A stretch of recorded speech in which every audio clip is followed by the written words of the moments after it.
Welcome to Global Insights, brought to you by Geopolitics.Asia. I'm your host, Sarah Thomson, and joining me today is my co-host, Daniel Bernard. In today's episode, we'll be discussing the latest news from technology, economy, environment, health, education, politics, and entertainment. But before we dive in, let's take a short break and enjoy the soothing sounds of Mutual Love by Shalu.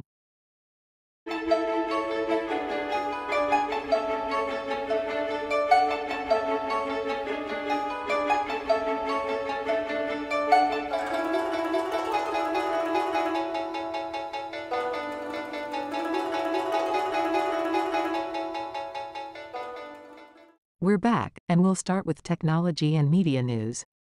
Daniel, the relaunch of MoviePass 2.0 has been getting quite some attention. What are your thoughts on this? Indeed, Sarah. MoviePass 2.0 seems to be an exciting development for film enthusiasts. In related news, Wired has been exploring the implications of generative AI on plagiarism and academic integrity. Moving on, The Atlantic is urging journalists to avoid crying wolf, to build trustworthy media institutions, and shares a reflection on the life and career of political cartoonist Jules Feiffer.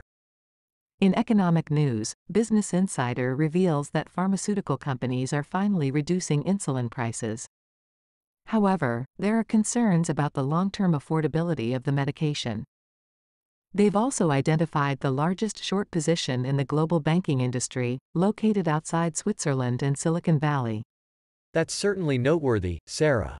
Meanwhile, The Economist is covering China's growing economic influence and the resistance it's facing. They've also been celebrating the unique writing style of African author Stephen Buoro.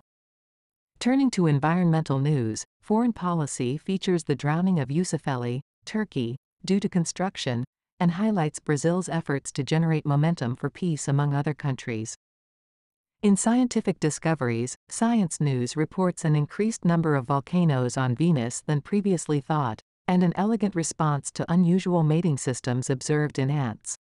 Guardian Eco has also been covering the effects of a grueling winter in Yosemite National Park and sharing a vegetable soup recipe to reduce food waste. In health news, WebMD advises taking iron supplements on an empty stomach with vitamin C for better absorption. They've also shared research on an elite immune system that could contribute to living 100 years or more. Inside Higher Ed highlights Adelphi University's innovative Two Museums program and raises concerns about campus safety following a death threat received by a university senator.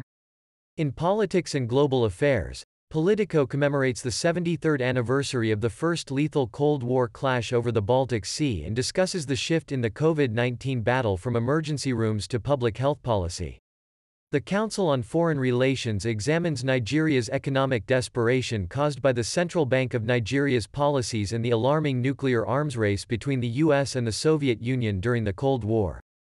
Finally, in sports and entertainment news, ESPN celebrates Israel Adesanya's motivational message and his victory in reclaiming the UFC middleweight crown at UFC 287. Variety provides tips for securing Coachella tickets and lists the most anticipated music tours of 2023. That's all for today's episode of Global Insights on Geopolitics.Asia. Thank you for tuning in. I'm Daniel Bernard. And I, Sarah Thomson. Join us again next time for more in-depth analysis and insights from around the globe. Have a great day.